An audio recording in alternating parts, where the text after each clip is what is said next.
In this video I'm going to show you how to add a YouTube video to one of your pages. So if you click on Portfolio, click on the Edit button for the tab for the page you want to add the video in. And so in this page I've got some text there, but I'm going to add the video, which is click on the External Content.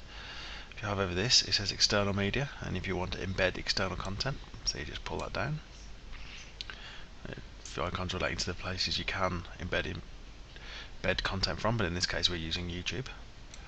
So if I just give it a title, Newman Tour, and then I will quickly switch this YouTube video that I found that is a tour of the university campus. You just copy the URL from up here and paste it into there. You can restrict the width and height if you so desire.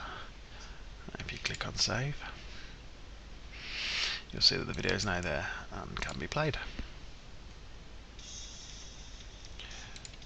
And there you go, and that's all there is to that.